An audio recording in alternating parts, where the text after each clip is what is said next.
Fala galera, boa noite, tudo bom com vocês? Rafael falando aqui. Vamos ver, vamos ver.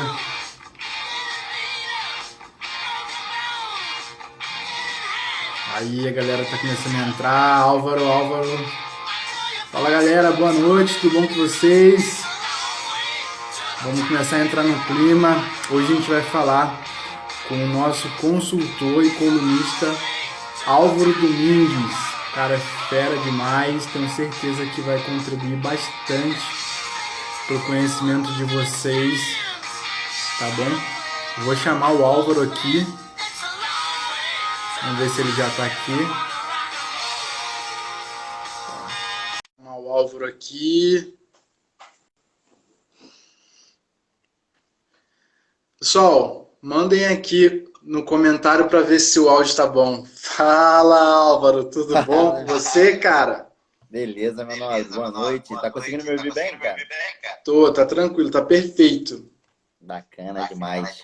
Boa noite aí. Boa noite, Ó, o Henrique já tá aqui. Pessoal, manda aqui no comentário para ver se o áudio tá bacana, se a imagem tá bacana, a internet tá legal. Pra gente, manda a cidade de onde você é pra gente saber quem tá aqui. Show demais, Henrique aí, Renata. O Papo de Obra. Juliana, minha namorada, também tá aí. Show demais. Show demais. Então vamos começar, Álvaro? Claro, vamos com tudo. Vamos entregar aí bastante conteúdo aí pro pessoal. E aproveito para deixar à vontade aí pro pessoal perguntar, tirar dúvida, então fica à vontade aí. Show demais, show demais. Pessoal, boa noite. Primeiramente, queria agradecer a presença de todo mundo. Meu nome é Rafael Vieira, eu sou Content Manager aqui do Blog da Engenharia, sou gerente de conteúdo. Hoje a gente vai falar um pouco com o nosso colunista, né? O Álvaro Domingues. Ele é consultor, engenheiro de segurança do trabalho. Ele vai se apresentar. Mas a gente está fazendo uma bateria de lives aqui no Blog da Engenharia para disseminar realmente conteúdo.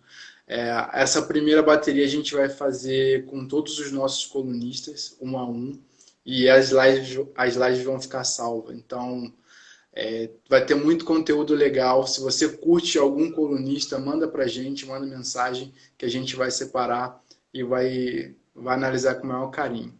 Bom, Álvaro, queria que você se apresentasse aí para a galera e dizer um pouquinho mais do que você faz e da sua trajetória profissional. Claro. Vamos lá, vou tentar ser breve aqui para não ficar contando história aqui para vocês.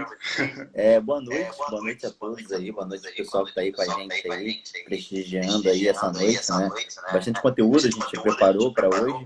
E me chamo Álvaro Domingues, né? Eu sou graduado. Na verdade, eu comecei essa área de segurança do trabalho, eu comecei como técnico em segurança do trabalho lá atrás, né? Eu não vou me prolongar não, nessa questão de técnico. Depois eu fiz engenharia ambiental, e aí eu não consegui parar, né? Na verdade, eu sempre continuei aí meus estudos, fiz a pós em engenharia de qualidade, pós em engenharia de segurança do trabalho. Acho que eu me empolguei tanto, cara, que eu fiz meio Tá dando eco aqui. Loucura. O pessoal tá falando que tá dando eco. Tá dando eco em qual? No meu ou no seu? Deixa eu colocar o fone aqui de ouvido, então. E aí, vê se tá dando no meu ou no seu, vê se tá dando retorno. Não, pra mim tá perfeito aqui. Tá perfeito? Tá falando que é o seu aqui. Pra não ter retorno. E aí, alô? Som? Não, tô ouvindo. Tá vendo? Ah, beleza. E aí, eu me empolguei, cara, na engenharia, né, de pós-graduação e tal, e eu fiz mestrado, eu fiz a loucura de fazer mestrado aí em engenharia ambiental. Hoje o meu foco é auditoria, então hoje o meu foco aí, né, dentre outros conceitos aí, é auditoria de sistema de gestão, então eu englobo tanto na área de qualidade, na área de meio ambiente, na área de segurança do trabalho, né? Então, todas essas áreas aí, eu faço auditoria, que é monitoramento. Então, hoje eu atuo para uma empresa grande, de exploração de petróleo, né? E eu faço auditoria em todas as empresas que prestam serviço para ela.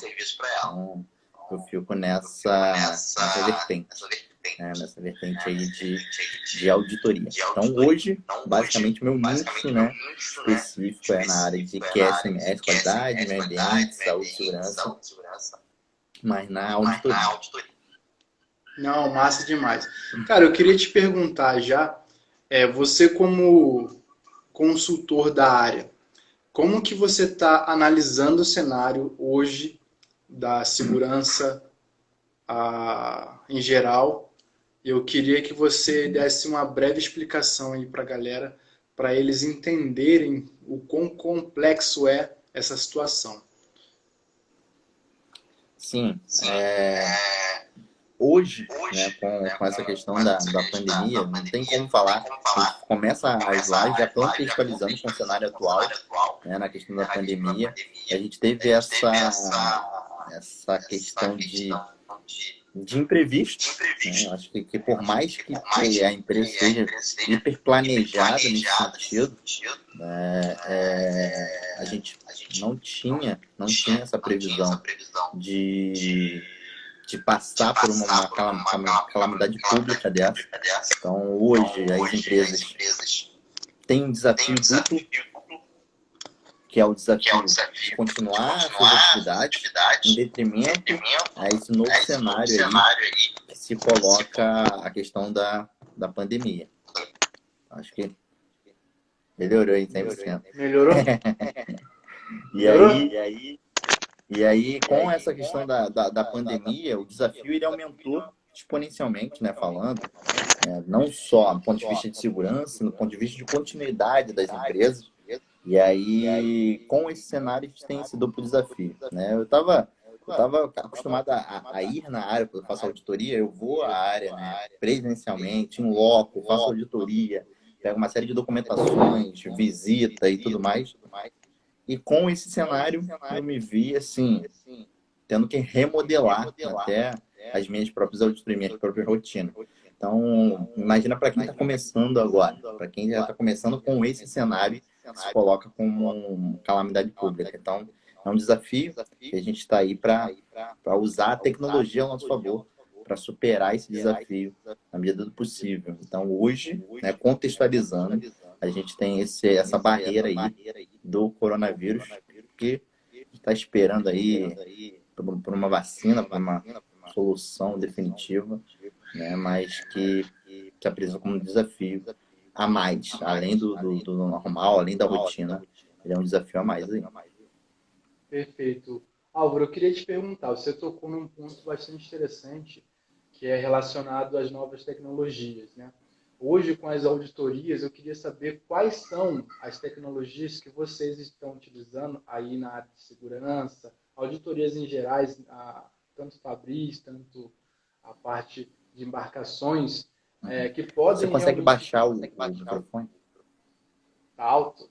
Vou baixar aqui. Não, tá baixo. Tá o seu baixo? microfone. Coloca, desce. Tá baixo? Vê se Isso você... aí, agora sim. Aí. Agora vai melhor. Não, você falou num ponto bastante interessante relacionado à tecnologia, né? Eu queria saber quais são as tecnologias que vocês estão utilizando aí para fazer auditorias de vocês, né? Tanto auditorias em obras, em fábricas e embarcações. Perfeito, perfeito. Então, assim, já de antemão, né? Pegando ainda esse gancho de tecnologia, né? A gente tem um desafio muito grande aí, porque estava em versão beta, né? Em protótipo, e a gente teve que acelerar essa questão de tecnologia para atender a demanda atual. Então, o que a gente tem? A gente está fazendo a chamada auditoria remota, né? E a gente utiliza, através de tecnologia que a gente está desenvolvendo, inclusive era novidade, mas a gente teve que acelerar esse processo de implementação, que é nada mais, nada menos que através de vídeo, como a gente está fazendo aqui, né? Ao invés de eu estar em loco, eu tenho uma videoconferência, uma pessoa, né, com uma câmera que simula como se eu estivesse dentro da embarcação. Então, a gente faz esse tipo de auditoria com essa tecnologia em tempo real, né? A gente filma, vai nos locais e tem essa possibilidade de fazer auditoria remota, nesse sentido. Então, tem um representante lá, que ele veste, tipo, é uma minha representação dentro por exemplo, da embarcação, que ele está com uma câmera acoplada ao capacete e ele vai percorrendo pela embarcação e a gente está aqui, né, em home office, olhando todo esse percurso, toda essa trajetória aí, acompanhando em tempo real, e aí a gente consegue, de forma paliativa, substituir, né, com o uso da tecnologia aí e é similar como se a gente estivesse dentro da embarcação. A gente pode atrelar o óculos de realidade virtual, né? Pô, E aí tem aqui, ó, o Charles falou assim, o uso de drone também é uma opção muito válida aí, referente a drone. E aí você também consegue fazer um panorama geral, um andamento da obra, né? Se tiver essa frente de obra, construção civil, na parte da embarcação, no offshore, a gente também faz uso de drone. Coincidentemente, minha área de pesquisa no mestrado foi utilização de drone, a gente fala, né, na parte técnica falando, é VANT, veículo aéreo não tripulado, e aí a gente faz uso, né, também dessa tecnologia. Então, assim, a gente usa o que tem de mais novo, né, a gente antecipou essa novidade, dado as circunstâncias. Então, a gente tá, deixa eu utiliza te isso tudo a nosso perguntar uma favor. coisa. Claro. Deixa eu te perguntar uma outra coisa. Essas tecnologias, elas inicialmente elas começaram com uma medida secundária. Você acha que essas tecnologias elas vão realmente ajudar a, a, a auditor, né, fazer a auditoria dele como um todo, ou você acha que isso vai ser sempre uma medida paliativa? Deixa eu reformular um pouco Uhum. mais. Você acha que essas tecnologias, elas vão ficar? Sim, Rafael, eu acredito, eu costumo dizer o seguinte, a gente já estava nessa caminhada, né? A gente já estava nessa vertente de cada vez mais incorporar a tecnologia ao nosso favor. Isso é ponto pacífico. E aí veio essa questão inusitada, né? Essa questão atípica aí da pandemia, né? E acelerou o processo. Então, a gente já estava nessa caminhada para. A gente só teve que fazer o seguinte, ó, agora não tem jeito, né? Vamos colocar em prática tão logo a gente conseguir, porque agora é o que a gente tem para hoje. E conforme até passando essa questão da pandemia, a tendência é continuar utilizando. O que era paliativo passa a ser algo rotineiro, porque viu o resultado, viu que está dando certo, e também isso vai também ao encontro de economia. Imagina só, ao invés de ter que pagar uma pessoa para se deslocar, o transporte, a alimentação, toda a logística, né?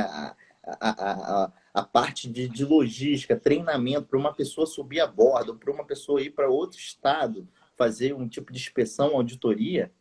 Olha só, eu uso a tecnologia, que é nada mais, nada menos, já está atrelada ali, uma internet, um equipamento, né, que a gente já fez um investimento, já está dentro do orçamento, eu estou economizando. Então, tudo que começou como paliativo, mas a tendência é continuar aí, mesmo que quando a pandemia passar, a gente está rezando para que passe logo, mesmo quando isso passar, isso continue como sendo uma prática assim, dado a economia que isso se deu aí com essa implementação e tudo mais. E aí, por outro lado, né, a gente tem também, tá, a questão do home office. Hoje, né, a maioria, para não falar 60%, 70% da equipe está em home office. E aí viu que deu certo, viu que está sendo produtivo, viu que está funcionando. Por mais que já tenha o decreto, pelo menos aqui em Macaé, de retorno, a gente estendeu aí até um pouco mais de dezembro essa questão do home office, porque viu que está dando certo, viu que está funcionando, as pessoas estão entregando, se adaptaram, né, tendo toda uma gestão com essa questão do home office. Então, a tendência é manter, né? Ver o que é necessário, só quem tiver realmente necessidade de estar na empresa, de estar no operacional, que vai lá presencial. Cada vez mais está sendo utilizada a tecnologia, cada vez mais está sendo incorporado a parte remota. Não, perfeito. Álvaro, deixa eu te perguntar agora mais uma outra coisa, e relacionado à segurança propriamente dito, e Uhum. aí a gente vai começar a entrar no assunto. As medidas de segurança e os protocolos utilizados em offshores, que são embarcações, elas Uhum. são muito distintas, por exemplo, de uma comissão ou algum protocolo relacionado à prevenção de incêndio, à indústria e à construção civil? Perfeito. A parte de incêndio, perdão, só para eu captar. Não só a parte de incêndio, todas as medidas de segurança em geral. Ah, sim. Então, assim, quando a gente fala de offshore, né, a gente fala sempre de um potencial de periculosidade um pouco elevado, né? Por estar distante, pela própria natureza da operação, de ser uma exploração de petróleo, de um risco de explosão, N fatores aí que pode acontecer na área offshore, mais especificamente na área de exploração de petróleo ou na área de auxiliar a partir de embarcação offshore. E aí você tem um ambiente que não é receptivo para seres humanos, você já tem uma diversidade do mar, né, tempo adverso e tudo mais. Então, quando a gente vai fazer a comparação, realmente você tem um investimento em segurança um pouco elevado, naturalmente elevado, para equiparar a periculosidade que você tem em detrimento à atividade, quando comparado a um onshore, quando comparado à terra. Então, vamos supor aqui, estou fazendo uma construção de uma planta offshore, uma plataforma. E aí eu tenho uma construção interna, né? E aí a gente tem na norma regulamentadora, tá? Que é a norma que é a nossa Bíblia de Segurança do Trabalho, né? Do extinto Ministério do Trabalho, agora Ministério da Economia, Secretaria Especial do Trabalho, que fala o seguinte: quando você tem uma construção civil em terra, tá? Ela é imperada pela NR 18, que a gente vai comentar bastante aqui. Quando você tem uma mesma construção, mas mais voltado para a parte offshore, a gente tem a NR 34, que fala sobre construção naval, a embarcação, né, toda a instalação. Você tem agora a NR 37, que fala sobre a parte específica offshore plataforma. Quando você compara esses dois, lógico, o risco na construção civil em terra, ele não é pequeno. Eu não estou falando que é pequeno, que é baixo, porque os maiores quantidade de acidente acontece na construção civil. Isso é ponto pacífico, a quantidade. Mas quando eu tô falando de gravidade no offshore, quando acontece alguma coisa, a gravidade tende a ser maior. Então, se eu for mal comparar, né, realmente as questões de segurança, naturalmente, ela é mais elevada, ela é mais crítica, então ela é mais reforçada que no offshore, quando comparado na NR 18 em terra. Então, se a gente for comparar assim de forma muito grotesca, muito, né, macro, sem dúvida, o offshore requer um investimento de segurança muito maior, dado a natureza do offshore. Sim, agora falando um pouco mais de investimento. A gente, naturalmente, a gente identificou aqui alguns pontos em que consegue se identificar um investimento muito bom, muito sólido nos offshores. Agora, nos onshores, que são as construções em terra. Você, particularmente, você acha que o investimento, a disseminação de conteúdo e a disseminação de informação, ela está à altura do que deveria? Eu digo muito assim, infelizmente, Rafael, não tá, não dá para a gente tá muito aquém. Quando a gente fala em construção civil em terra, né, onshore, a gente está muito aquém, isso, lógico, de maneira generalista, né, estou aqui generalizando, mas quando a gente compara, o offshore está anos-luz aí em questão de segurança. muito em função das suas características, que a gente já colocou aqui, pela sua periculosidade, né? E a construção civil, principalmente nacional, tá? Já avançou muito ao longo do tempo. Ela baixou muito a curva de acidente de trabalho. Os números de acidente de trabalho na construção civil é muito, é muito grande ainda é grande. Mas ao longo da história era absurdo, né? A gente teve uma série de políticas, uma série de trabalhos aí para você diminuir essa curva de acidente na construção civil. Mas, ainda assim, tem muita margem para melhorar. Tem muita margem ainda, né? Do ponto de vista de cultura, é o que a gente vai entrar, né, tão breve. Do ponto de vista de cultura mesmo da construção civil, né, dependendo do porte também da construção civil em terra, a gente vê ainda muitos desvios básicos, né? Falta de EPI, por exemplo, né? A gente vê bastante obras aí que às vezes não tem nenhum acompanhamento de um profissional legalmente habilitado, um engenheiro, quiçá, né, todas as regras de segurança, né? Quiçá uma simples biqueira de aço ali, eu vejo pedreiros de chinelo, enfim, isso a gente colocando de forma generalista. No offshore, você não vê isso. Você Sim. não, você não vê.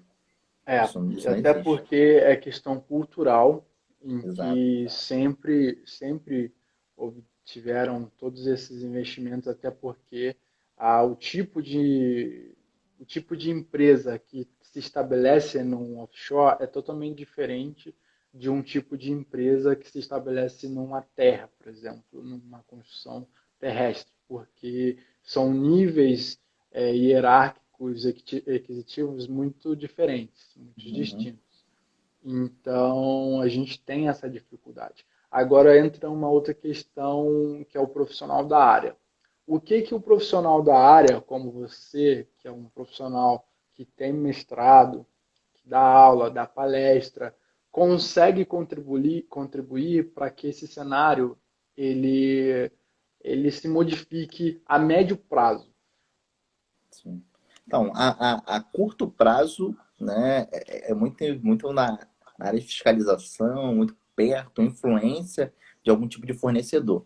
A médio prazo é a gente disseminar esse conhecimento o máximo possível. A médio e longo prazo é disseminar e formar desde nossos engenheiros, desde que a liderança que está ali, a liderança natural que está ali de frente ali para uma obra e tal, é, fortalecer essa cultura de segurança dentro da empresa, ser um agente transformador de segurança dentro da empresa. Quando a gente está falando de construção civil, e é muito forte a gente falar isso, eu coloco aqui até já um primeiro já esboço aí de, de, de parte de prática, né, de ferramentas que pode auxiliar na cultura de segurança de uma empresa, que a gente chama de curva de Bradley. E aí até o Charles está aí falando que se a norma offshore pode auxiliar, a norma offshore na parte de petróleo pode servir como um norte, eu posso falar para você, a norma offshore, ela nasceu agora, assim, em 2018, 2019. Já tinha um risco muito grande, mas nasceu agora. E a NR18, a própria da construção civil, já está aí há bastante tempo. Então, na verdade, é o contrário. Cara. Embora eu fale que a parte offshore ela é mais segura, a parte de construção civil ela tem normas de segurança há muito mais tempo. Então, ela está consolidada há muito mais tempo. Voltando aqui para a curva de Bradley, para falar de cultura de segurança, a curva de Bradley é o seguinte: a curva de Bradley ela mensura o quão elevado, o quão maduro está a cultura de segurança de uma empresa. E aí essa curva de Bradley é dividida aí em quatro fases básicas. A primeira fase é a fase reativa. Ou seja, o que é isso? Na fase reativa, essa empresa, no cômputo geral, os funcionários não estão adeptos à segurança do trabalho. Né? Quando você questiona um funcionário para usar o EPI básico, usa o capacete, esse funcionário com muito tempo de estrada, muito tempo de experiência, calejado, né, autoconfiante, ele vai falar assim, poxa, você se formou ontem, eu sempre fiz assim, nunca aconteceu nada comigo. E aí, olha como reativo. É algo muito imaturo ainda na primeira curva de Bradley, primeira que é reativo. E aí a gente tem uma segunda fase, que é a fase que a gente chama de dependente.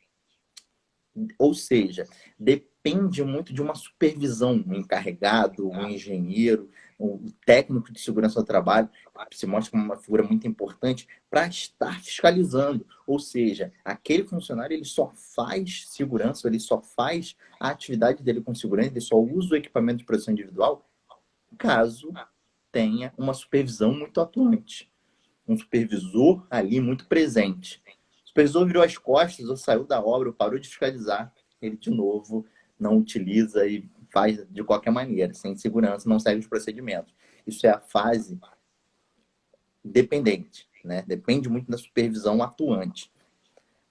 A terceira fase a chama independente. Essa fase independente, aí sim, o colaborador já entende de um modo muito particular, muito individual, ele entende que a segurança do trabalho é para sua própria segurança. Ele vai trabalhar, do mesmo jeito que ele foi trabalhar, ele tem que voltar para sua casa. E até melhor, com dinheiro, né, e tal. Então, ele tem isso muito particular nele, que ele tem que seguir as regras para garantir a sua própria segurança. Mas de forma muito egoísta, muito particular, autossegurança. E aí a gente tem uma última fase na curva de Bradley, que é o ápice na maturidade de cultura de segurança, que é chamado interdependência. E essa interdependência significa dizer que o colaborador, ele não só já está adepto, já está internalizado a segurança nele, que ele também ajuda seus pares, ele ajuda seus colegas, ele é também um agente de segurança. Ele ajuda aquele colaborador. Pô, colega, você esqueceu aí o EPI, poxa. Então, assim, essa curva de Bradley, ela foi feita pela Dupont. São 4 fases básicas, né? Recapitulando aqui: reativo, dependente, depende da supervisão, independente e interdependente. Aí, Rafael, eu te falo, eu faço auditoria em um monte de empresas, empresas de ponta, inclusive. E a maioria, tá, de forma de empresas de tops aí de segurança, tá entre supervisão e no máximo independente. A maioria estão longe da interdependência. E aí isso é nacional. E aí quando a gente vai falar na Constituição Civil, a maioria deve estar aqui, ó, entre reativo e supervisão. E aí quando você vai para o offshore, então a cultura é algo difícil de conseguir. Tem que ser trabalhado, né, formiguinha ali e tal, e tem que ser também mantido, melhoria contínua, né? A gente chama de Kaizen, se mover para o melhor. Por quê? Pode ser também que um dado momento a empresa evoluiu na curva de maturidade, tá aqui, ó, chegando na interdependência. Se você parou de fazer ação, se você parou de fiscalizar, parou de fazer auditoria, ela pode retroceder para as fases anteriores. Isso também é verdade. E aí, veja bem, não só chegar, mas manter, que é o mais difícil.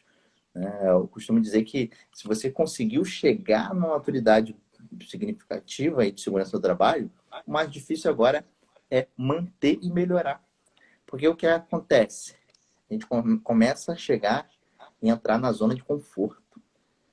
E aí isso é proporcionalmente, tá, direto com acidente. Ou seja, quanto mais reativo, mais acidente vai ter naquela obra. Isso é diretamente ligado.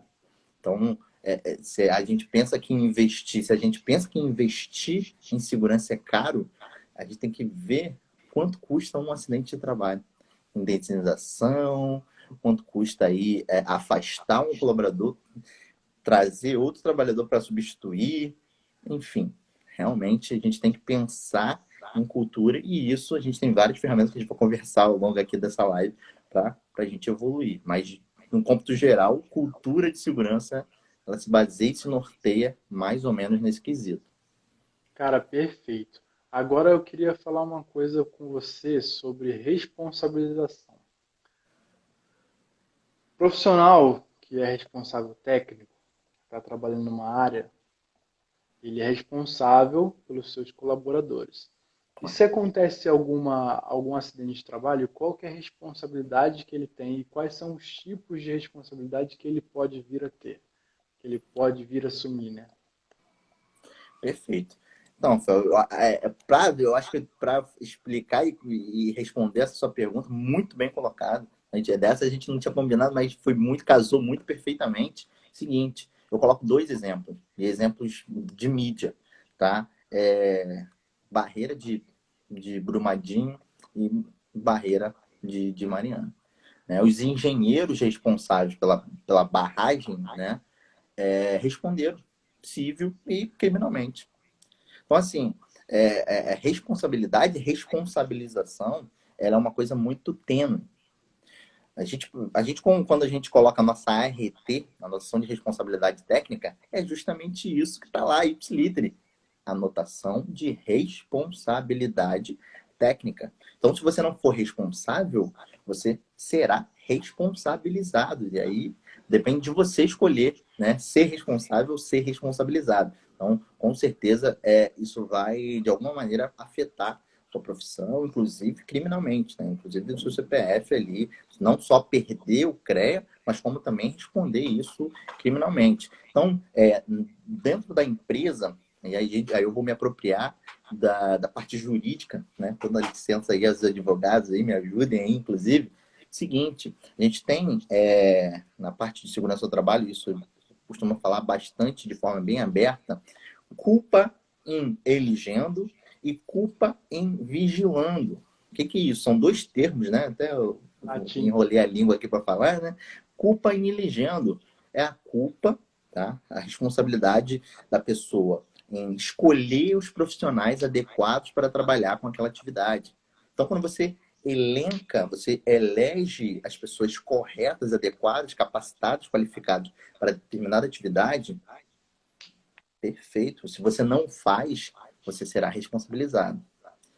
Mas não é só escolher as pessoas corretas, não é só as pessoas adequadas, qualificadas para a atividade, um pedreiro, carpinteiro, né? Vou colocar aqui exemplos da construção civil para ficar bem claro, e não é só escolher as pessoas corretas que têm, né, que são aptas a fazer aquela atividade, mas também vigiar. Culpa em vigilando. Se você né, acontece alguma coisa, e aí você fala assim, poxa, mas eu não fiz nada. Não fazer nada já é uma escolha. Veja bem que não é só escolher, é vigiar, é monitorar. E aí vem a auditoria, e aí vem a questão de visão e supervisão.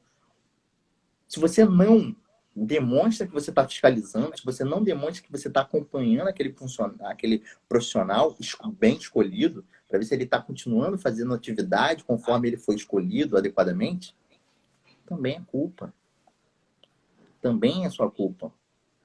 Porque a responsabilidade era sua.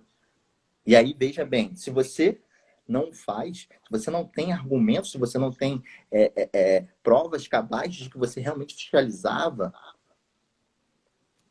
e aí? Porque você escolheu. E a escolha de não fazer nada também é uma escolha. Com Né? certeza, é passivação, né? E você pode... Exatamente.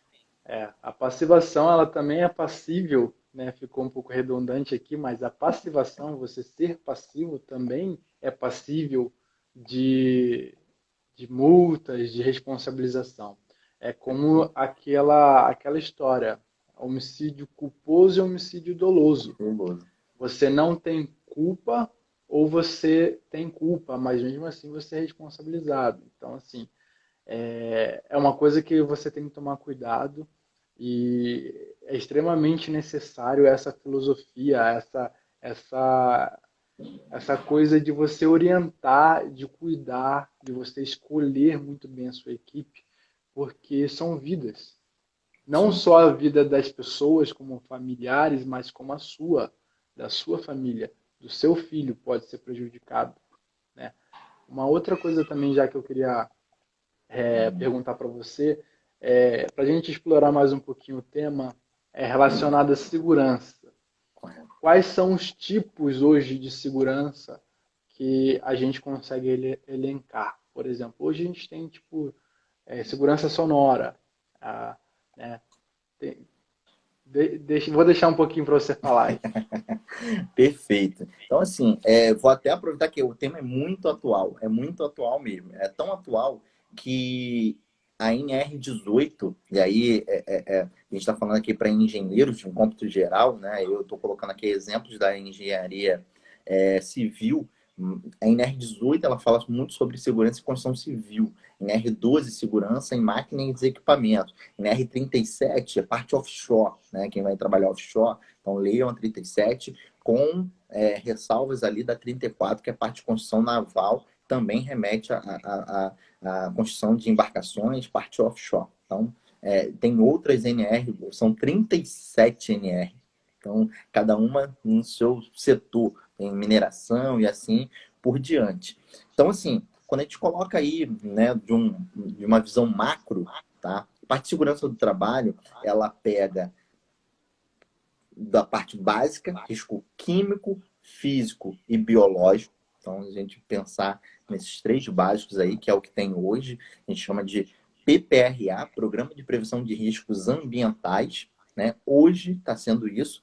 E aí, quando a gente está fazendo essa live, já está sendo substituído essa legislação. Então, o PPRA, até março de 2021, ele continua com essa característica, risco químico, físico e biológico. Então, quando a gente coloca risco químico ali, tinta, né, vapores orgânicos, etc., você também tem o risco físico, frio excessivo, calor excessivo, então na parte física, e biológico, o maior exemplo de risco biológico aí que a gente está vivendo hoje é o coronavírus. Então, bactérias, vírus, etc., nessa parte, né, a gente pensar em macro. E a gente também tem risco de acidente.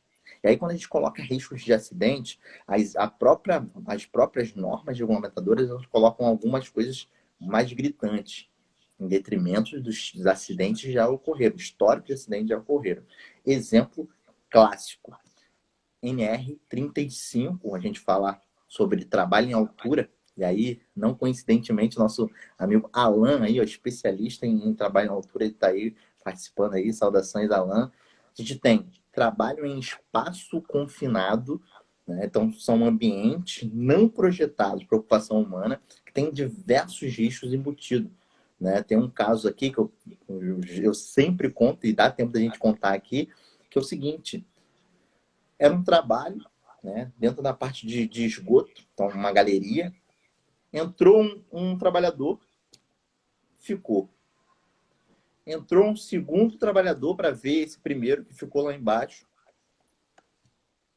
2 ficaram.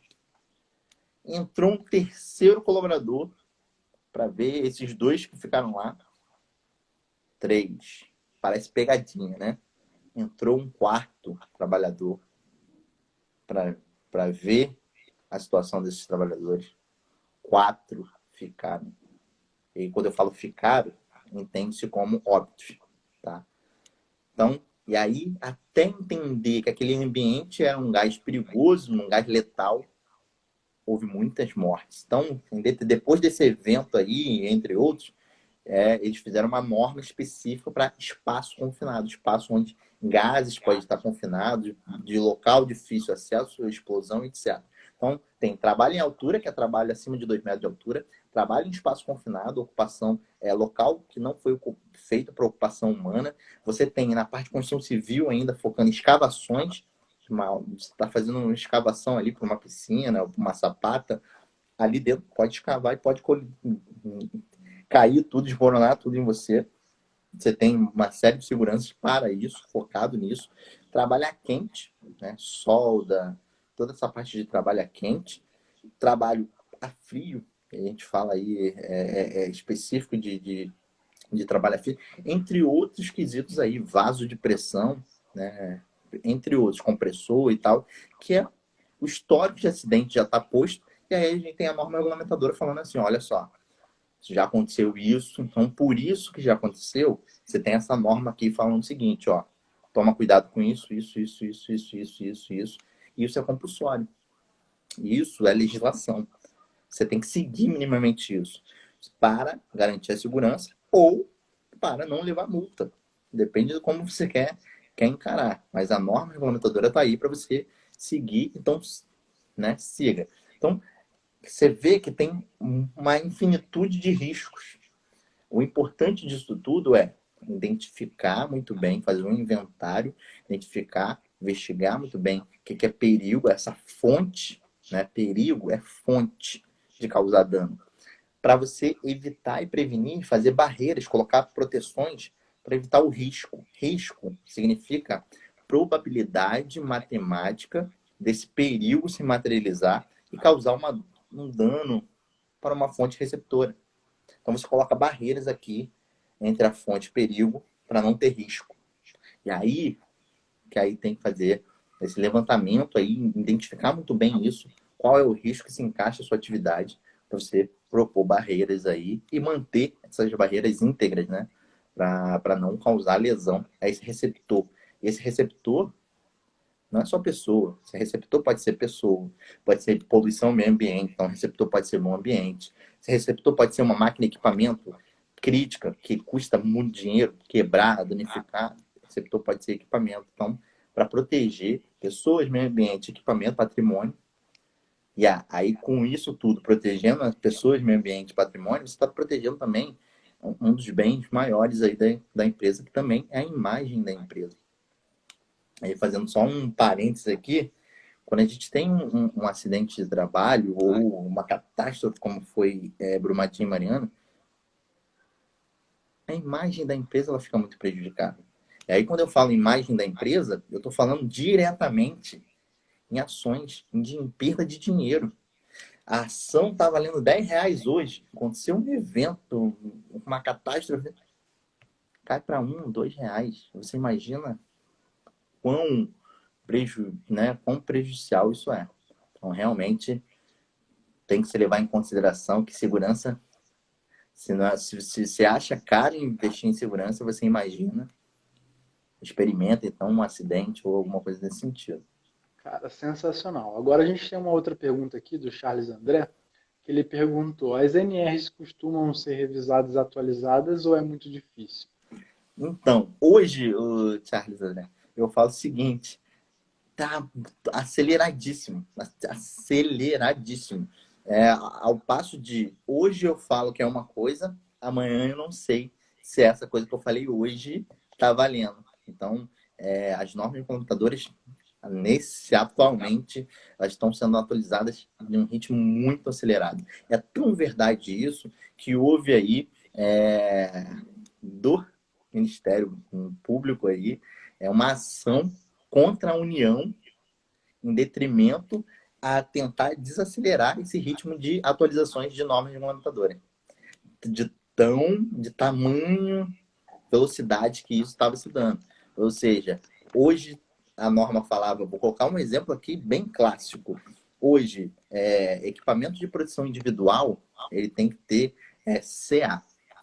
Então, para ser um equipamento de proteção individual, ele tem que ter o chamado CA, Certificado de Aprovação, que é um certificado que vai garantir que aquele equipamento realmente protege conforme ele foi, como ele promete. Teve atualização da norma através de uma medida provisória, MP 905, e falou assim, ó, não, agora não precisa CA não, agora vai ser um tal de CC, Certificado de Conformidade. Passou a MP, aí veio uma MP 955, pesquisem aí, 905, tirou CA, transformou em CC. Logo na sequência, veio a MP 955, por isso que é fácil de gravar, 905, a primeira, 955 na sequência, voltou com CA. E aí, olha só, se você não tiver antenado, não atualizado, e aí, hoje o que está valendo? CA, CC, então, por final, hoje é CA, Certificado de Aprovação. Então, você vê o tamanho e como está acelerado isso, essa atualização. E isso causa até possibilidade aí de uma insegurança jurídica. Você imagina, coloca na figura do empresário. Hoje a legislação está X. Então, eu compro o equipamento, faço todos os quesitos aí dos meus trabalhadores para X. Passou um mês, a legislação está Y. E aí, e todo aquele investimento que eu fiz em X? Joga tudo por terra? Aí, de novo, eu vou fazer todo investimento em Y agora. Ah, não, pegadinha do malandro. Volta a ser X. E aí? Então, causa uma insegurança jurídica desse ponto de vista. Então, tamanho é o ritmo de atualização dessas normas regulamentadoras. Então, veio o Ministério Público e falou assim, opa, peraí, vamos colocar ordem nessa bagunça e vamos frear aí.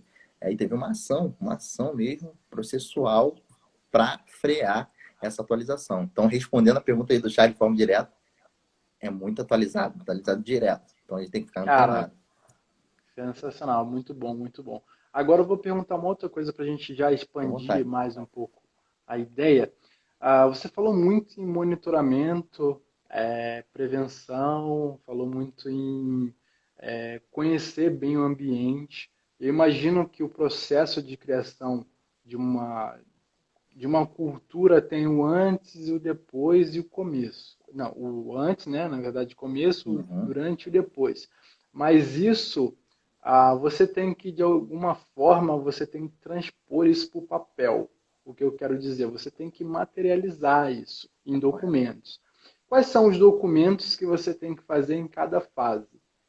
Perfeito, perfeito. Então, assim, agora vamos pensar agora início, meio e fim, né? Vamos pensar agora de forma estruturada, tá? A gente, e aí do início, começar pelo princípio, seguinte, a gente tem a norma regulamentadora 1, né? A gente começando, né, do começo, a norma regulamentadora 1, que hoje ela é chamada de norma regulamentadora, né, NR1, disposições gerais. É a norma regulamentadora mãe de todas. E aí, não coincidentemente, também está em atualização e passa a valer a atualização dela, passa a valer em março de 2021. Então, hoje que eu estou falando para você, talvez em março de 2021 vai estar um pouquinho diferente, para você ver, continuar nessa pegada de atualização. Então, a NR1, ela fala lá no seu item específico em ordem de serviço, né? Começando do começo, sem você parecer pleonasmo, mas a ordem de serviço, ela é expressa e é compulsória, ou seja, o trabalhador está entrando para a empresa agora. Antes de ele começar as atividades, a gente tem que fazer uma tal chamada ordem de serviço. E nessa ordem de serviço, conforme expresso na NR1, ela tem que ter, além do descritivo da atividade do colaborador, o nome do colaborador, a função, a atividade e a parte de segurança, os riscos ao qual esse trabalhador está exposto e, além dos riscos, as barreiras que a empresa estipulou para esses riscos. Isso tem que estar expresso em um documento chamado ordem de serviço antes do trabalhador começar a atuar. E aí ele vai, assina, né, ciente dos riscos, ciente das proteções, ele assina, isso tem que ficar arquivado aí, né, na empresa para termo de fiscalização, auditoria. Isso, antes, tá? Antes. Ainda um passo antes aqui, a Constituição Civil, tá? A gente tem um documento chamado PCMAT. Então, o PCMAT, ele é um documento feito, em via de regra, quem pode fazer o PCMAT? Tem uma nota técnica que fala isso. Quem pode fazer o PCMAT é um engenheiro de segurança do trabalho. Ponto pacífico. Eu posso fazer engenheiro de segurança do trabalho. Ponto pacífico. Essa é a figura do cara que pode fazer o PCMAT. E ainda é salutar que esse engenheiro de segurança do trabalho tenha graduação, formação básica em engenharia civil, para ficar completo. Mas, sendo engenheiro de segurança do trabalho, pode fazer esse PCMAT, que é um programa, né, de acordo com a norma regulamentadora 18, é um programa que vai garantir aí todas as fases da obra, porque a obra ela é dinâmica. Você tem a de fundação, tem acabamento, tem várias fases e conforme ela vai evoluindo o andamento dessa obra, os riscos também vão modificando. Então, esse documento ele vai garantir as seguranças, as barreiras, de acordo com esse cronograma, de acordo com essa dinâmica dessa obra. Então, isso tudo no início, tá vendo? No início aqui. Então, você fez isso, e aí durante, você tem a parte de treinamento, entrega de EPI, equipamento de proteção individual, NR6, norma regulamentar 6. E aí você tem treinamentos específicos de acordo com a atividade. Eu vou colocar aqui específico. Carpinteiro tem que ter, além da qualificação para o cara ser carpinteiro, tem que ser treinamentos, por exemplo, de NR12, para ele vai operar uma máquina e equipamento. Os maiores riscos da construção civil é a tal da serra de bancada. Então tem que ter um treinamento específico para esse equipamento. Então, a gente está falando de treinamento. Aí a gente tem outros treinamentos aí. Se o cara vai trabalhar em altura, vai trabalhar em espaço confinado, tudo isso é um treinamento de segurança para cada atividade. Durante. Além de você dar treinamento, você entregar o EPI, você tem que fiscalizar a utilização. A norma é bem clara, e aí a gente volta lá no começo da nossa live, culpa em elegendo, culpa em vigilando. Você tem que vigiar, fiscalizar se o trabalhador está fazendo uso. Caso contrário, a culpa de novo vai ser sua. Então, isso durante. Depois, vamos dizer que acabou a obra. Acabou a obra, os trabalhadores ali, era temporário, né? Durante a obra foi dispensado. Pensa que acabou? Não. A série desses documentos, inclusive o PPRA, tem que ser guardado pelo menos aí, né? Me corrigem aí se eu estiver errado, pelo menos aí 5 a 20 anos. Por quê?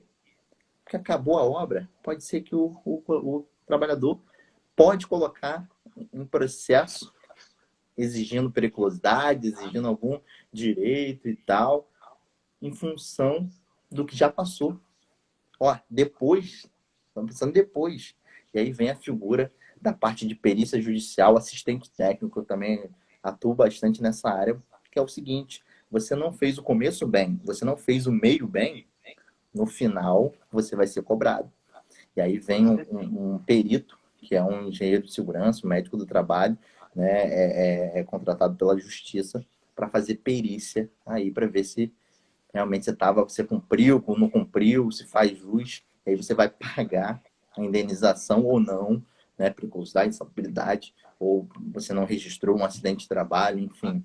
Aí o pós também é verdade, o pós também você vai ter que defender. Então, fazendo aqui um panorama aqui rapidinho, né, de forma macro, né, passando, depois a gente faz isso mais aprofundado, antes, durante e depois. Ainda assim, tem a parte de acompanhamento, fiscalização e responsabilização aí perante sua RT. Então, fazendo bem uma exploração geral. O Álvaro, deixa eu fazer uma outra pergunta. Cara, Uhum. qual que é a obrigatoriedade de número de funcionários para que tenha todos esses documentos? Existe isso ou não? Existe, existe. Só que é o seguinte, isso também, eu estou falando aqui, eu falo que até hoje, o que tá vigente até hoje, tá? Em fevereiro, e aí para NR18, tá? Para PCMAT, né? Em fevereiro de 2021, modifica tudo, modifica um pouco isso que eu estou falando para vocês. Mas hoje é para empresas, frente de obra, construção civil, com até, deixa eu até pegar aqui, que são tantas atualizações que às vezes eu me perco, tá? Deixa eu pegar aqui, tá? PCMAT, com até 20 pessoas, ou seja, frente de obra, com até 20 trabalhadores, é exigido esse PCMAT. O que é PCMAT? Programa de prevenção de riscos na parte de ambiente de acidente de trabalho. Então, né, de medição. Então, você vai ter o PCMAT. Ou seja, o estabelecimento com 20 trabalhadores ou mais. Você é exigido fazer esse PCMAT. Falei isso, é o que está vigente agora, mas fevereiro de 2021 sai PCMAT, que é o que está vigente agora.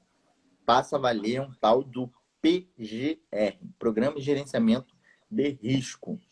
E aí a regra é o seguinte, como que funciona a regra nesse novo PCMAT é o que está vigente até agora, tá? Agora vamos falar do para frente, visão para frente. O novo, como que funciona? O novo é, se você tem uma obra até 7 metros de altura, o que dá uns 7 metros de altura? Eu acho que são Dois no máximo andares. dois andares, isso aí.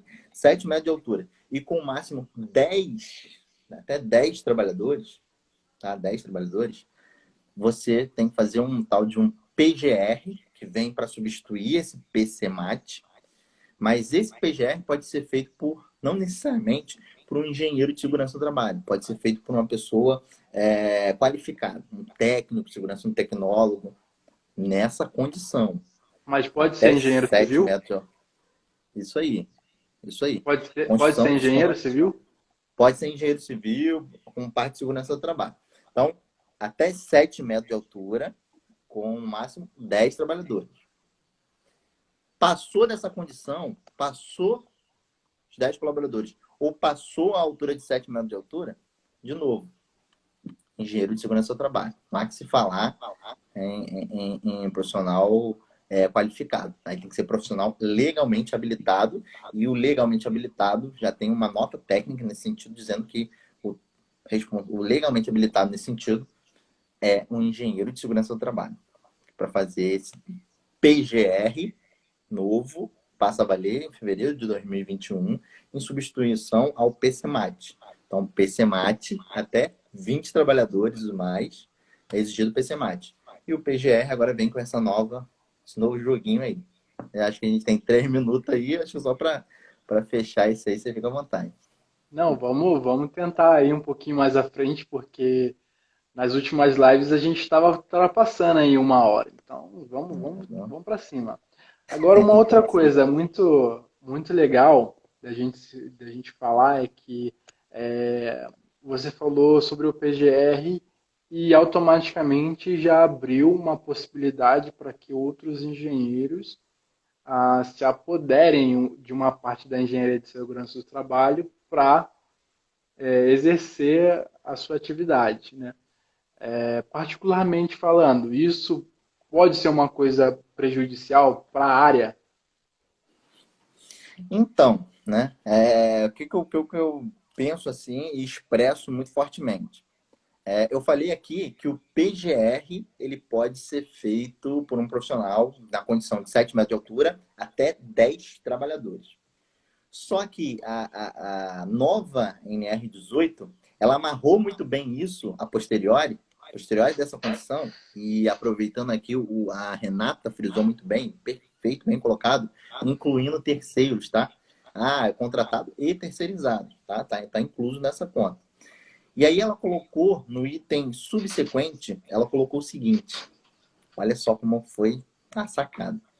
Embora o PGR possa ser feito por esse profissional que a gente acabou de falar, um profissional apenas qualificado, não necessariamente um engenheiro de segurança do trabalho, nessa condição de até 7 metros de altura, da área de colaboradores.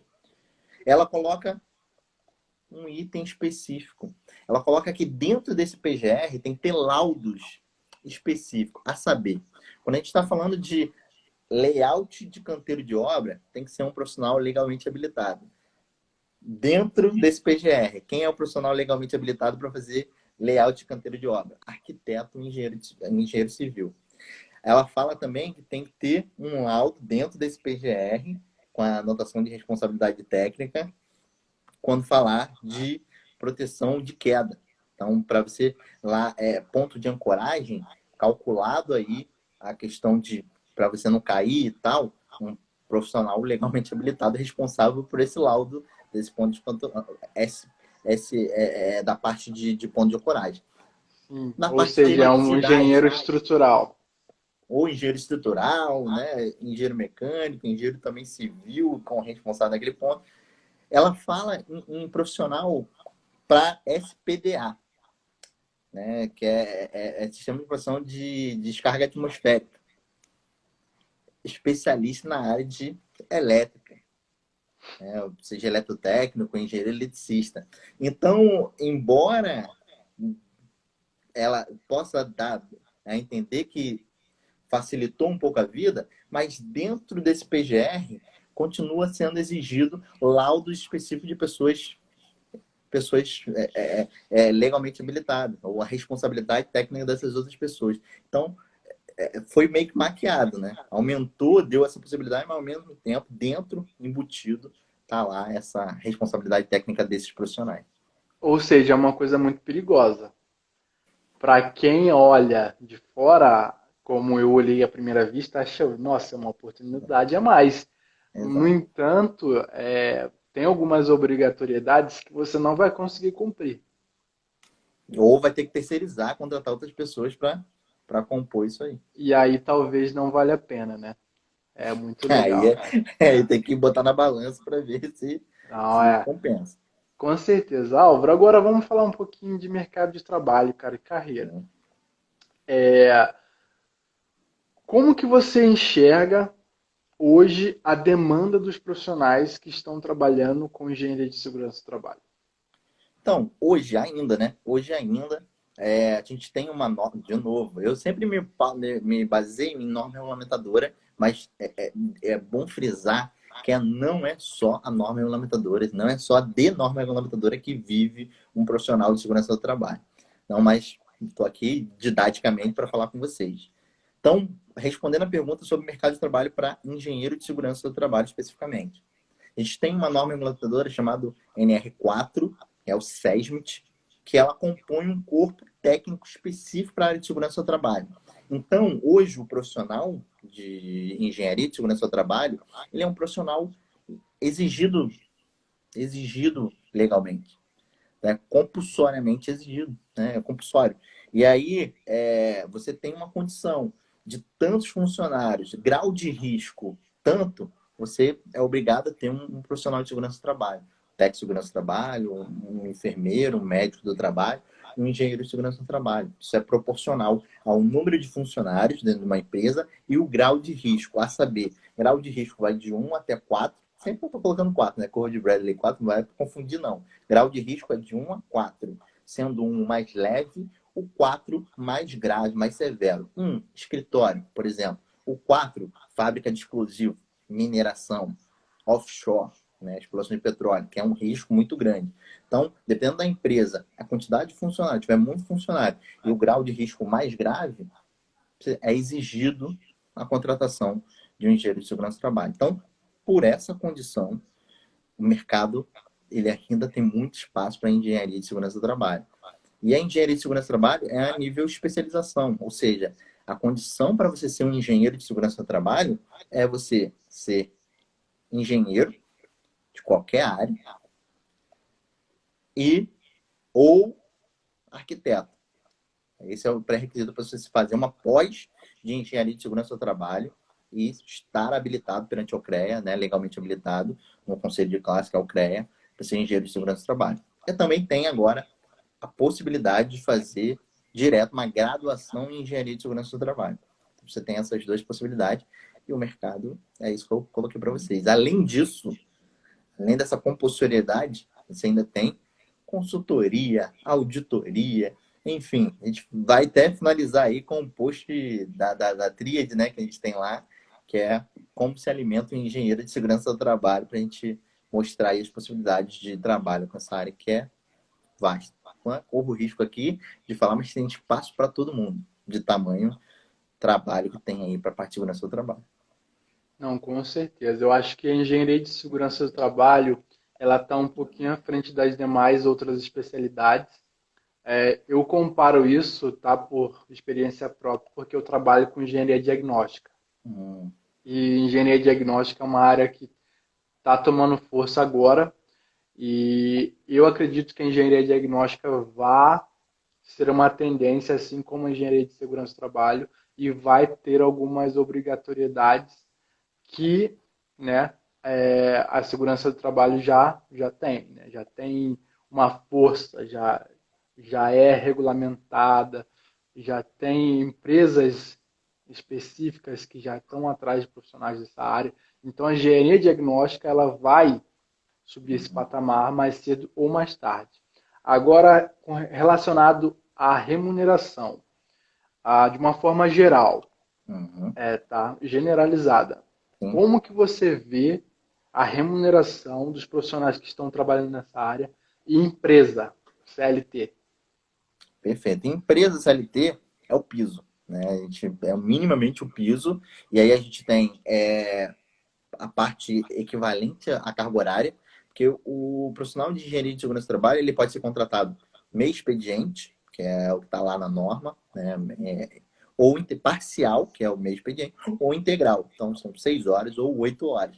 Então, você recebe isso de forma compulsória, conforme não tem como fugir. O CLT exigido pela NR4 é proporcional ao piso do CREA, tem que acompanhar. Isso até para você não ser multado, né? Ter outras sanções aí para você praticar algo fora disso. Então, hoje é o piso, minimamente o piso. Agora, conforme você é sênior, né, experiente, você vai agregando aí por percentuais de 10 a 20% para cima aí, conforme a graduação. Aí. Mas o júnior de base é o piso. Tá, entendi. Então CLT. vamos lá. Você como engenheiro de segurança do trabalho, você vê que muitos profissionais estão atuando nessa área. Tá? A gente como engenheiro civil, eu particularmente sou engenheiro civil, eu vejo muitas empresas contratando profissionais abaixo do piso. Você, como profissional da área de engenharia de segurança do trabalho, você vê isso com frequência ou é mais difícil? Tá. Engenheiro, se você for contratado como engenheiro de segurança do trabalho, isso não acontece, tá? O que acontece para dar o lobby no sistema, né? Eu abro mesmo o jogo aqui de forma bem clara para você. Fora do SESMIT, se você não for contratado SESMIT dentro da NR4, você pode ser contratado, que é muitas vezes para dar um lobby nessa questão do CREA, é contratado como analista, né? Como outra nomenclatura lá, que não o compulsório da norma nomenclatura 4. Tá? Então, aí sim você vê práticas de mercado com outros valores, né? Outras situações aí que não a que impera aí no CREA. Agora, CLT, cumprindo a norma regulamentadora 4, aí é piso, não há que se falar em outros valores, não há que se falar em negociata. É minimamente o piso para cima. Tá, e o profissional que está formando agora engenharia de segurança do trabalho, você recomendaria o profissional abrir uma empresa e procurar emprego, procurar um serviço numa empresa sendo contratado PJ ou já recomendaria uma CLT? Qual que é o mais fácil do cara entrar no mercado de trabalho? Então, assim, agora vamos falar de mais fácil, né, e tal. E eu acho que uma coisa é o mais fácil, outra coisa, assim, é o caminho mais seguro, assim, para você enganjar e subir. Para você enganjar e subir, é o trainee. Então, acho que não é o mais fácil, porque é bem concorrido, inclusive, né? Tem bastante Uhum. questões de trainee, mas é um caminho mais seguro, que você vai aprendendo e vai crescendo na empresa, trainee. Porém, não é o mais fácil. Agora vamos falar em mais fácil, entre aspas. É partir para consultoria, a partir ali de trabalhos, né, individuais, né, autônomo, para você ganhar ali, calejar, ganhar experiência. Então, começa a fazer projetos, começa a fazer esses PCMAT, esses documentos, esses programas, que em tese também não é o fácil, mas comparando com a concorrência do trainee, comparando com o mercado de trabalho, que requer já uma experiência, as pessoas que estão começando é ganhar know-how, ganhar experiência, ganhar expertise para galgar uma vaga CLT ou empreender. Então, assim, comparando um com o outro, esse aqui é um pouco mais viável. Isso aqui você vai concorrer com várias pessoas e tal. Agora, para quem está começando. E aí eu falo o seguinte: prática própria, tá? Não sei se a gente tem tempo, mas prática própria. Cruz Vermelha, você só, voluntário, você tem que ganhar experiência. Cruz Vermelha, ser voluntário do INEA, tá? Da parte ambiental, da parte ali de consultoria, prefeitura, né? Algum vizinho que está querendo fazer um laudo do corpo de bombeiro, alguém pequeno, começa com projetos pequenos para você ganhar experiência, ganhar corpo calejado, para quando se lançar aí no mercado de trabalho, você já ter algo para debater. Olha só, eu fiz isso, eu tenho esse resultado, eu tenho isso aqui para propor para a gente conversar. Então, a minha experiência está aqui posta. Então, esse é o caminho, acho que mais seguro e eu acho que mais rápido do ponto de vista técnico para você ganhar experiência. E aí sim, galgar e CLT. E eu não esquecer do empreendedorismo, né? Não esquecer daí da sua veia aí autônoma. Até porque o empreendedorismo tem uma característica muito legal, é de você não ter que sair da sua região para você procurar emprego. muitas vezes você vai ter que se submeter a uma mudança muito drástica, né? Você realmente tem que se conhecer, você tem que conhecer e ver qual que é o teu perfil. Mas Sim. uma coisa que pega bastante é você se mudar, né? Você trabalhar com uma filosofia de empresa que você não conhece. São coisas que podem influenciar na sua vida, na sua carreira profissional, né? Com Então, assim, certeza. Com certeza. E aí, só pegando gancho, desculpa, Rafael, pegando esse gancho, cara, muito bom colocado, muito bem lembrado por você. É, o profissional que ele, né, que ele está começando agora na parte de engenharia, aí eu faço até um desafio, quem tem interesse, né, quem está querendo engenharia de segurança, coloca no LinkedIn, lá, na parte de vagas, e coloca engenheiro de segurança do trabalho, e veja quantas vagas tem de engenheiro de segurança do trabalho. Faça esse mesmo processo no vagas.com, coloca hoje, agora, engenheiro de segurança do trabalho. Veja quantas vagas tem. A questão toda é isso que o Rafael colocou de forma muito clara e aberta. Você está disposto a ir para morar em outra cidade, morar em outra região? Porque, né, São Paulo tem bastante vaga, Minas Gerais tem bastante vaga. Você tem que ter disposição para ir atrás dessas vagas. Então, se você não tem essa disposição, o empreendedorismo te mantém próximo de casa, próximo de onde você quer estar. agora para fechar, vamos lá. 5 características que um profissional que queira trabalhar com engenharia de segurança do trabalho tem que ter. E Pô, mais muito bom. 5 habilidades que ele tem que desenvolver ao longo da sua trajetória profissional. Pô, muito, muito bom, muito bom. Eu coloco sempre assim, que você colocou aí de forma bem brilhante, né? 5 facilita até a minha vida. A gente fala sempre da teoria do chá. E aí, quem está chegando aí agora, eu vou falar, pô, tema de segurança do trabalho, a Álvaro está falando de chá. Então, chá é o C, H e o A. C, de conhecimento. Então, aqui você tem o conhecimento que você tem que ter minimamente. O H, habilidade. E o A, aqui, o último, porém longe de ser menos importante, que é o que às vezes faz o diferencial enorme na parte de segurança do trabalho, que é justamente a segurança, a parte de atitude. Então, 5, cara, empatia. Você vai ter que ter muita empatia. Inteligência emocional, que só vai trabalhar com problemas. É só problema. E é solução de problema, mediar problema. Então, o olhar crítico, tá? Analítico e raciocínio lógico, né? Isso o engenheiro tem de sobra. Então, essa é a habilidade soft skill, a gente colocando a habilidade técnica e o soft skill. Então, a parte de planilha aqui, você tem que ter muito bem a tecnologia ao seu favor, então, de conhecimento, você tem minimamente Excel ali, indicadores, tem que saber bastante de indicadores, e sistema de gestão, né? Minimamente ISO, auditoria, você tem uma visão holística, e Lean, Six Sigma, tá? Kaizen, sempre melhoria contínua, olhar de processo. Então, botei 10 aí de forma misturada, mas um pouquinho disso tudo aí não vai fazer mal aí. E atitude. A Juliana está colocando aí. Muita atitude. Querer estar ali, querer, né, contribuir com a empresa. Isso aí que vai fazer a diferença aí. Querer fazer, empreender, ir para cima. É isso aí que faz. Não adianta nada desses 10 que eu acabei de falar se você não colocar em prática. Não ter atitude, gana no olho. Cara, sensacional. Se eu pudesse, eu ficava aqui mais 1 hora conversando contigo, mas realmente não dá, né? Porque é muita coisa, um assunto vai Bastante puxando coisa. o outro. Cara, ó, tem uma pergunta aqui do Lá Ribeiro.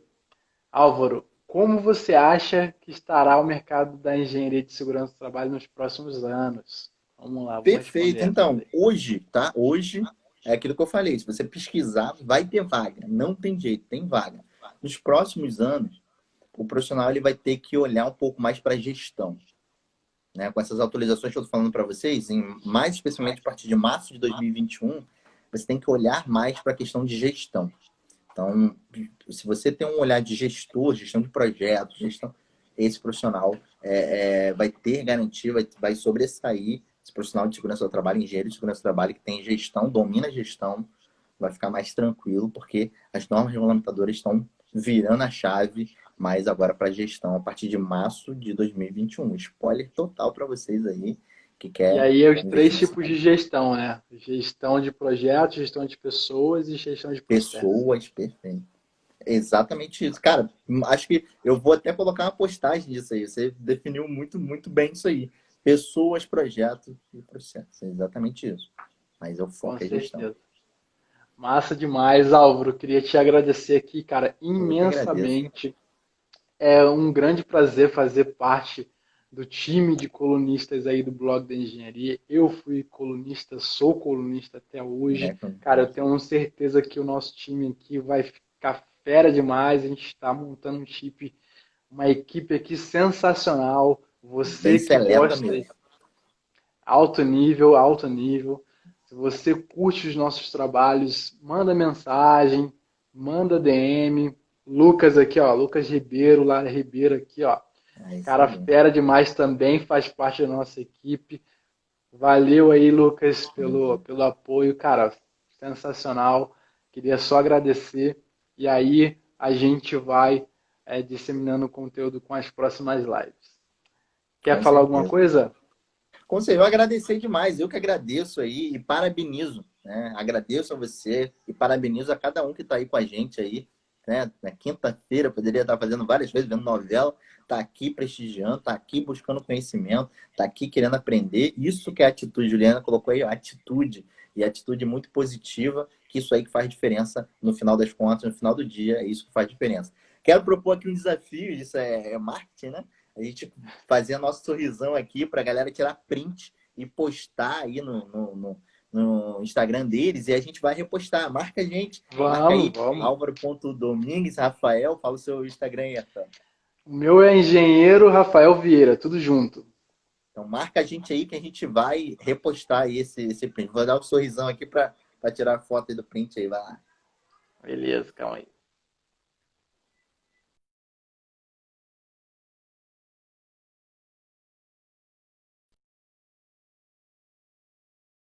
A gente remarca, a gente reposta lá com vocês. Beleza? Parabéns aí a cada um de vocês. Tamo junto. Com certeza vai ter próximas aí. Falou, galera. Até a próxima. Até.